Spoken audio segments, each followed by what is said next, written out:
Hi everybody, Josh with Talk About Trek, and I am back again today because I have just finished up Star Trek Prime Directive, a great novel by Judith and Garfield Reeves Stevens.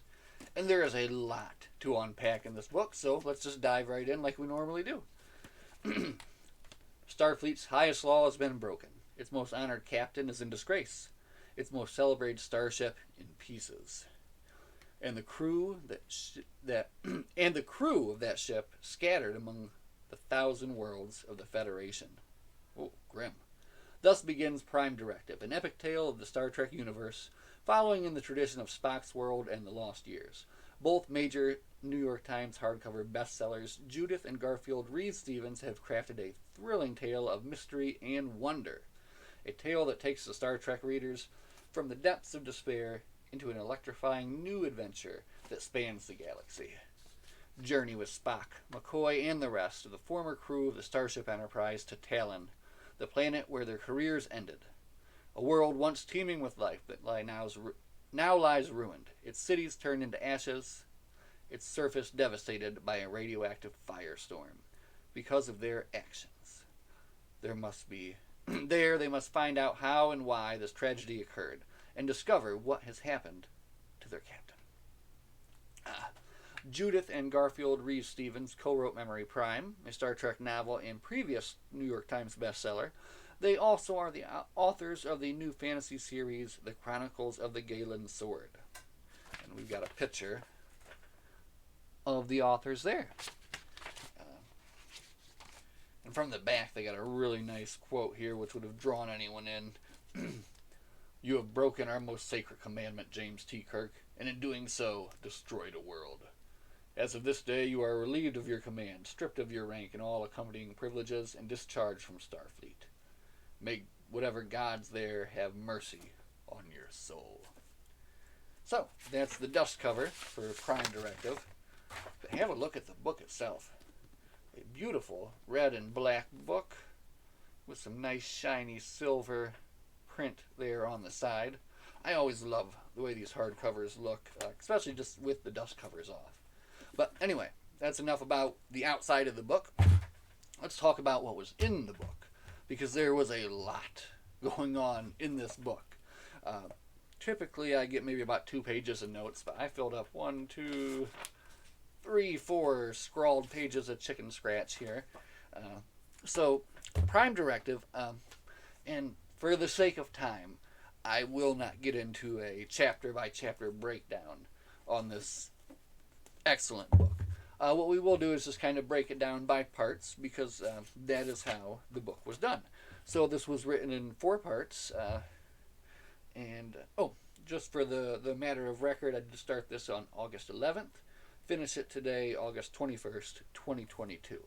So 10 days to read, and it was a fairly hefty book, clocking in at 3, it busted 4, up to 404, so pretty decent, I would say so, for 10 days. Now the book starts out with a historical analysis, kind of like a prologue, talking about all the different 5-year missions, and kind of places like where this, and kind of starts the mystery in your mind, because it talks about the Enterprise and how the Enterprise was destroyed, and its failed mission that it had. And then the way they wrote this book is that they chose to kind of write it in different time intervals. So it actually starts with the aftermath of the event, and that's what part 1 is called. Part 1 is Aftermath, and it starts out on an asteroid where they're mining for minerals, and an accident happens, and somebody comes to the rescue, and turns out to be a very bearded and disheveled kind of James Kirk. And once everybody realizes who it is, he's shunned, and everyone's like, world killer, monster, and they hate him, even though he just rescued this whole kind of group of miners on this asteroid. So you're immediately kind of thrown in to this mystery, and if you did not read the dust cover, like I did not, then you have no idea what's going on. So it's much better that way. And then it takes you back to Scotty. So kind of this first part is basically giving you, I'm going to put that down so I don't go too crazy on this. All right, now the first part of the book, or the first part of this book, is basically telling you the aftermath of this horrible event, and it touches on each member of the crew, and it starts out, of course, with Kirk doing work on an asteroid, and he's kind of trying to work his way back to that planet. It jumps back to Scotty. Now, Scotty was still on board this broken Enterprise, and the Enterprise is still above the planet. And basically what has happened is that, for whatever reason, they don't fully go into it at this point, they tried to go to warp while in atmosphere, and one of the Enterprise's nacelles is torn off, and they have to find a way to remove the other one, like, safely. And most of Starfleet's convinced that once they remove it, it's going to rip off and explode and destroy the whole ship. So they also drop in on what McCoy is doing in Uhura. McCoy also bearded. That's what everyone does, I guess. When things go bad, they grow a big beard. McCoy's on the moon, kind of talking about what's happened, talking with a little girl about going into space. So just kind of like these little moments they keep dropping in the book where people are like dreaming of the stars, you know. That was kind of one of the first little moments that they dropped that in. So McCoy meets up with Uhura, and obviously they have a plan to get back to what happened. She has just went through a dishonorable discharge where she's been asked to basically verify like a false set of events, and she's not willing to do that. So she meets up with Bones, and they plan on going back. And then we get to meet up with kind of like this little action, fun little side part of this book where Chekhov and Sulu, they are also trying to get back, but for their way to get back, they actually find work on an Orion slave ship. They didn't know it at the time, and they kind of got themselves in a little bit over their heads. But they get work on the Orion's slave ship after getting into a bar fight on Rigel 3. So kind of everybody's working their way back towards Talon. They need to figure out what happened. They know that the official version of events that went down is not actually what happened, and they're all working their way back to get there. It does not touch on what Spock is doing at this time. Just briefly says that he was supposed to be there to help Uhura, but then he wasn't. But they figure he's doing something. Some of the fun stuff that happens in this chapter here is on the Orion vessel, they have increased gravity. So there's a lot of scenes of Sulu and Chekhov having to kind of crawl through and get used to this increased gravity and deal with this pirate who's kind of just giving them a lot of trouble, basically. Kirk, it ends kind of part one with Kirk coming around to his next job. He's got a job with doing like cargo loading for a transport freighter. And this is where we meet, I think her name was Anne Gavreau, and she's captain of this freighter. And Kirk can kind of tell right away that there's something special about her. Realizes that she used to be in Starfleet. So you get like a nice little interesting scene where Kirk, of course, kind of trusting to his luck and intuition, is like loading all these cargo containers as fast as he can, and just happens to get it done just perfectly. And it turns out because he just got a little bit lucky too. But that's kind of part of the character, which is great. At the end of part one, this Anne Gavreau tells Kirk that, you know, she does recognize who he is. He was kind of trying to go incognito, but she knew from the start, and basically offers to take him back to Talon. So part one ends with all these members of the crew on their way back to Talon to solve the mystery. And what's great about the whole part one is they don't really get into what the mystery is at all. So now you get to find out what the mystery is. You start with part two. So part two starts out in the past. So you're in the past. You're en route now to Talon 4.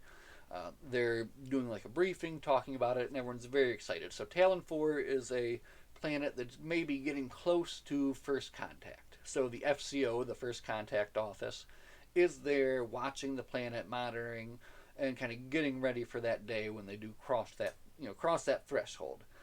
The Enterprise is on their way to help with that mission. They've been requested there. And they're kind of getting briefed now by their ANA officer, Lieutenant Palamas. So, now during that time, it starts out the kind of Spock versus McCoy series of arguments, which continues out throughout this whole book, which is definitely one of the highlights of it. So if you love the Spock and McCoy relationship, That is a huge part of this, and they have some wonderful back and forth in this book. So, love that a lot. So, they do arrive to Talon, but when they get to Talon, um, as soon as they kind of get within range of the FCO, they're immediately hailed. And they said, "What are you doing here, Enterprise? We've been telling you for days not to come, not to come." And a Talon shuttle is actually launching from the planet, and the Enterprise has to pull some pretty quick moves to get out of the way so that they're not spotted by the shuttle, and basically blow the whole Prime Directive. So it's at this time we're introduced to this Dr. Richter, and Dr. Richter is the one who basically wrote the book on advancing, like, civilizations coming up and how they advance, and how different civilizations advance, in relation to other ones. And he's got this whole scale he's developed, and there's something about the people on Talon that's different. So they are kind of like off the scale a little bit. There's something strange about their development. So the Enterprise Kirk and a few members of the crew have to take a shuttle down to the FCO base, which is a moon base. They're down on the moon there in Talon. And the Enterprise stays like on the dark side of the moon, so they're out of range of the planet. The people of Talon are described as being kind of like bird-like people. They have big long crests on their head. They have the ability to change colors. And they are kind of technologically developed, maybe about where we are at right now, I would say, is how they describe it. So at this point, we get to meet the FCO team, and they explain basically what's been going on. And the issue is that one of their stealth ships has been spotted, and the people of the planet, who are two different warring nations, are at the point right now where suspicions are so high that they are on the brink, and they actually estimate that basically they have days before one is going to launch something, and there's going to be nuclear devastation everywhere. So as the ranking Starfleet officer at the scene, basically Kirk has to decide what can they do, how can they stop this from happening. So Kirk considers a solution, and you get some more great scenes with Bones and Spock both giving counter arguments, and then Kirk kind of finding himself landing in the middle, which he figures is right since they both kind of disagree with him. So they decide that they need to know more. The FCO can only learn things that are like public broadcasts, things like that. They've not tried to like infiltrate any computer systems or anything that might be deemed classified by the military. So Kirk figures that's the way forward. They need to see how much the people of Talon actually know. Do they just have some fuzzy images of a ship, or do they know for sure that they are being actively watched? So he puts together an away mission to beam down to like a sensitive location where like military data is being held. As soon as they beam down, they're spotted by two Talonites. I don't think that's what they're called. Two of the natives of Talon there. The FCO office immediately stuns these Talonites, and Kirk is dismayed. He's like, "What are you doing?" And apparently this has happened more than once. And Kirk is like, he's not happy with this. He collects all the stunners. He's not having anyone else stunned. But they do begin their download, and they download as much information as they can. But during that time, an attack begins. Apparently there's been kind of like a one side ship flew too close to the other one. Tensions are getting higher and higher and higher. So an attack begins, and they do beam out. They're able to get off the planet, and it looks like the people of Talon have worked it out. So before everything went final, they were able to work it out. They realized it was just a mistake, and both sides declare peace. And it goes so far as they say like they invoke like this ancient like law of peace. So everybody is happy, like definitely like, wow, they've changed their mind. They've come down from the brink. This is supposed to be the turning point for these people. Everyone on the ship is celebrating and happy. It's great. But it's not to be. So all of a sudden, there's a detonation on one side, and then a retaliation from the other side. And before you know it, all all their nukes, well, maybe not all, but a huge number of their nuclear warheads are launched from both sides, heading to both sides. So Kirk and the crew have to decide what can they do to save this planet as much as possible without breaking the Prime Directive. So this is really one of the most intense scenes in the book because you have the Enterprise basically doing everything they can to destroy every warhead, everything they can with Scotty's reprogramming them using sensors. Eventually, they're knocking them out with phasers, whatever they have to do. A really intense scene where they're able to clear out most of the warheads. Then, all of a sudden, a whole bunch more launch. So they try to go down there, they try to do it again, but this time their whole ship is hit with some kind of subspace interference wave, and everything is messed up. They descend into the atmosphere to try to do as much as they can. They're actually hit by some missiles. Impulse engines are out. They are falling to the planet. They have one option: go into warp in the atmosphere. So boom, they try it, and they lose a nacelle. So whoa. On the planet, all of the other missiles have went. So we have complete, well, not complete, but large nuclear devastation on the planet. And something, you can tell, has affected this. You know, there's definitely something more going on because these people were looking for peace, and then all this just happened. They survive. The ship is in ruin. Talon totally destroyed. At this point, the bridge crew is kind of all like knocked down. Scotty comes up from engineering, looks around, sees what's happened, and knows what he has to do. He sees the situation that's happened and basically says, well, there's been a violation of the Prime Directive. He has no choice. And even Kirk says, you know, you have no choice. You know what you have to do, Scotty. And he relieves him of his command. Dun, dun, dun. And that's the end of part 2. Whoa.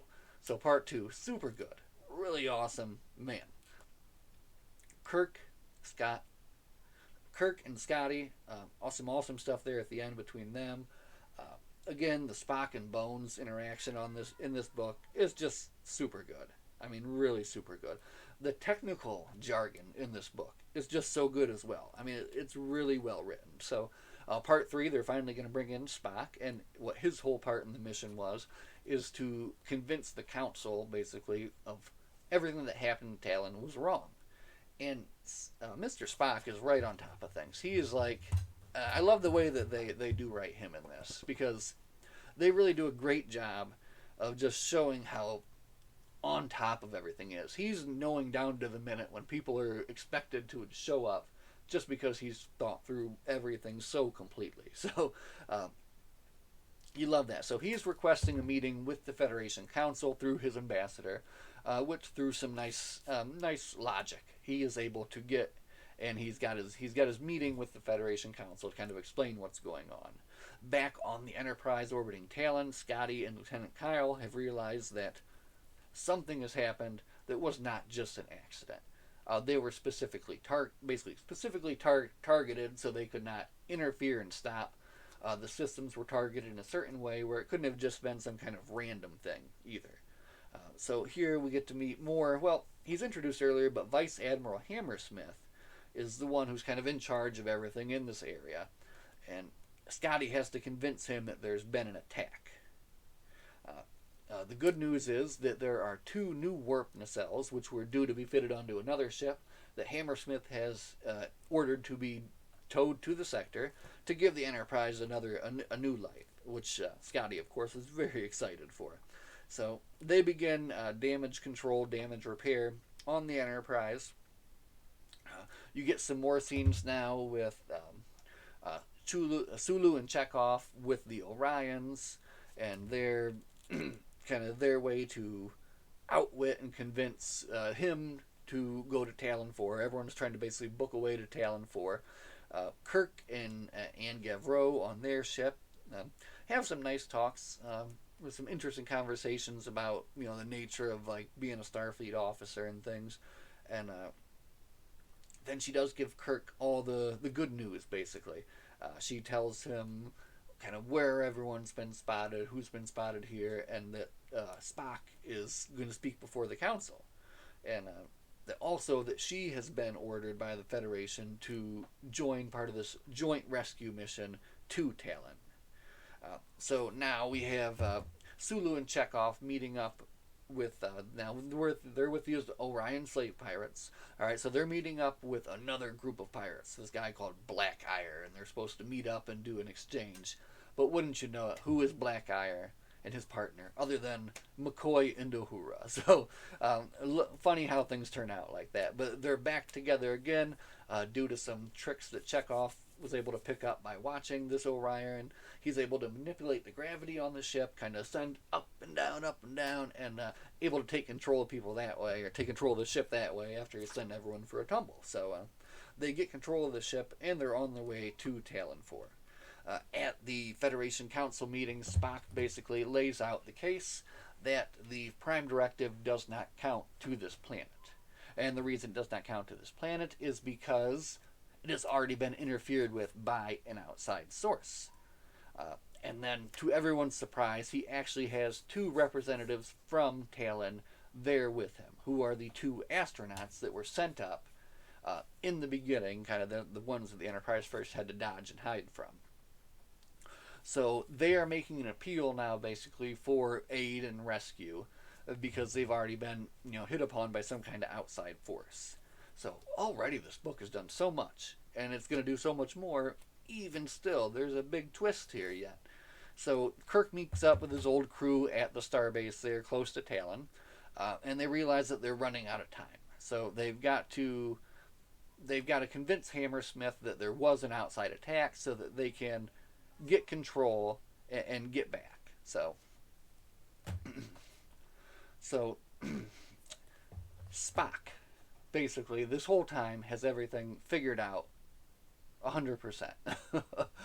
He realizes that this planet has been being pushed towards the brink of war by an outside force. And he's even determined that this outside force is close. So he said, even closer, it's within 3 hours of us. So he's able to track them down and determine that they're actually beings that are on the moon. And they were kind of undetected before by the FCO and Starfleet because they're composed of almost the same material as around the moon. And what they've been doing is flying these ships, which are actually kind of like larger versions of themselves, around the planet to increase hostilities. Now, they decide they need to do an away mission down here and see what's going on. And upon seeing these creatures, they discover that they're actually basically kind of like drone-like. They're mostly like ants. And they're working through some kind of hive mind, and they call themselves the Many. Do you see what I mean? This book took a crazy twist. You were not expecting a drone hive mind of ants to be coercing 2 nations into nuclear war. I know I wasn't. But that's what was actually happening, which is awesome. They're able to establish kind of rudimentary communications with them, and they determine that they are, like I said, they are the Many, and they are there to seed the planet. So basically, when they goad the planet into nuclear war, and then this specific kind of algae can grow, and then when the algae grows, then that will feed the One. Then who is the One? Where is the One? That's what they need to find out. So at the end, they get the coordinates of the One from the Many, and they convince Hammersmith to let them take the ship, take the Enterprise, which has now got its nacelles on, but not fully tested yet. But Scotty says they can still make it out there. It's not too far. So they head out there. And what do they find? What is the One but a giant planet-sized entity, which is basically covered with these drones and these ants, to the point where there's billions and billions, almost forming a shield. And it has these kind of gaseous tentacles that come out, which it uses to consume matter and then get some kind of energy from that. Spock summarizes that this being is actually from a previous galaxy, so like prior to the Big Bang, prior to that even, and has survived that long and has seeded who knows how many worlds with these drones. So it's kind of like a ancient force of nature that's out there. In the end, both Spock and McCoy are saying, well, the thing actually ends up chasing the Enterprise for a little bit because it wants to feed on them, but It's just not fast enough to fully keep up with anything. So they can easily outrun it, and it is en route to Talon, but at the rate it's going to get there, it's going to be, I think, maybe 6 months before it gets there. So they do realize that they have some time before anything's going to happen there. Now, here's where it gets really good. Well, it's been good the whole time. I really did like the ending here. So both Spock and McCoy are advocating to come back and destroy it because of what it's done and how many worlds it's destroyed or possibly could destroy. But Kirk at the end says, no, let's leave it and head back to Talon. There's no enemies out here, just mysteries. Which I thought was really slick. I like that a lot. Doesn't even end there. You get a part 4. Part 4, the new mission. So the new mission, they get news from Starfleet that they've, of course, all been reinstated. They get apologized to because they were treated badly. And they are on a new mission now, which is basically to restore what's left of these people. Now, one of the things that this race could do is when they're subjected to, some terrible problem, they can actually hibernate. They can go into like a cocoon-like state, and it turns out that much more of them survived than they thought. So they are able to begin the rebuilding process, and that's what Kirk and the Enterprise and everybody is now there to do, to begin the rebuilding. So the book ends with them beaming down to Talon, meeting the aliens there for the first time, the ones that are kind of still alive after all the attacks, and just basically there's a really nice ending where they translate, where are you, like, where they're from. Say, we're from a starship from the stars. And he points up. And the little girl he talks to says, gets really excited and points up. And she starts crying. And then she screams it out to the whole village. And it's because this race of people have been affected by these alien drones, basically. So they are a race that has been constantly looking towards the stars and kind of dreaming about going to the stars because they've been seeing these weird drone ships for years and years. So that's caused their whole species to kind of have this momentous shift earlier than would have happened normally had this happened. So that's what made them so special and what kind of put them off of the Richter scale in the first place. And now we're approaching 30 minutes of talking about this book here. Not this book. This book. Prime Directive. So we are going to find a way to wrap this up here before we just talk all night about this wonderful book, which I absolutely could. So again, highlights from here. A really engaging mystery. I love how you start in the middle of it and then you get it explained. And apparently the authors actually received several very mean letters from people who read the first part and then apparently wrote the letters right then without reading any more, which I thought was pretty funny, which I picked up from this great book. So, so much great stuff here. Great tech language, great Federation law stuff. Spock's knowledge of people's timing and of everything that's happening is on point and funny. Scotty has wonderfully written scenes that make you laugh. Chekhov and Sulu have a fun adventure. Kirk is very well written in this. And I would say the Bones and Spock stuff really made me laugh and was well done too. So 5 stars, 10 stars, 100 stars. It was great. I loved it. And I'm looking forward to the Federation, which is another book, it looks like, by these same authors here. So, wow. All right, we are going to stop right there, guys. Thank you so much for watching, as always. Live long and prosper, and we will see you for the next one. Bye.